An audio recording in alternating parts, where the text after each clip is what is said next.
Assalamualaikum warahmatullahi wabarakatuh. Nama saya Renata Oktaningrum, NIM saya 2021011001018.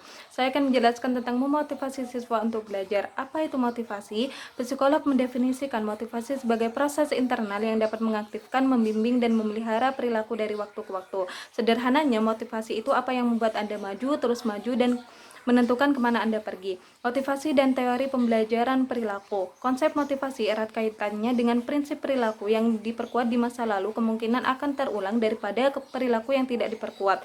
Teori ini mencakup imbalan dan penguatan. Menentukan nilai insentif. Nilai motivasi dari insentif tidak dapat diasumsikan karena bergantung pada beberapa faktor. Motivasi dan kebutuhan manusia. Maslow lebih menyukai konsep motivasi yang memuaskan kebutuhan. Hierarki kebutuhan Maslow. Kebutuhan yang lebih rendah dalam hierarki ini harus terpenuhi sebagian sebelum seseorang memenuhi kebutuhan ke tingkat yang lebih tinggi. Aktualisasi diri merupakan puncak dari hierarki kebutuhan, yang mana merupakan kemampuan seseorang untuk mengembangkan potensi penuhnya. Implikasinya untuk pendidikan, hubungan antara kebutuhan kekurangan dan kebutuhan pertumbuhan. Motivasi dan teori atribusi. Weiner mengemukakan untuk sukses atau gagal memiliki 3 karakteristik. Yang pertama, penyebabnya dilihat dari internal dan eksternal, dianggap stabil atau tidak, dianggap dapat dikendalikan atau tidak. Kemudian ada 4 dalam situasi pencapaiannya. Ada kemampuan, usaha, kesulitan tugas, dan keberuntungan. Lokus kendali merupakan ciri kepribadian untuk menentukan apakah orang atribut bertanggung jawab atas kegagalan mereka atau keberhasilan dari faktor internal dan eksternal. Implikasinya membantu guru untuk memahami siswa serta memberikan saran kepada guru dalam memberikan feedback yang lebih memotivasi.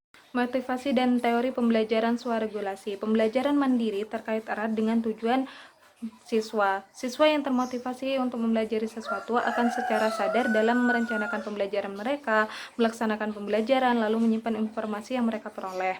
Teori motivasi dan harapan. Teori harapan merupakan teori motivasi yang didasarkan pada keyakinan bahwa upaya dalam mencapai sesuatu bergantung pada penghargaan. Implikasinya, proposisi akal sehat bahwa tugas-tugas siswa harus menjadi tidak terlalu sulit atau tidak terlalu mudah. Peningkatan pencapaian motivasi, motivasi dan orientasi tujuan, ketidakberdayaan yang dipelajari, harapan dan prestasi guru. Guru itu harus berkomunikasi kepada siswa dengan harapan mereka dapat belajar. Kemudian kecemasan dan prestasi, siswa yang cemas terhadap ujian dapat dilatih dengan teknik relaksasi yang bisa berdampak positif kepada ujian mereka. Sekian dari saya, wassalamualaikum warahmatullahi wabarakatuh.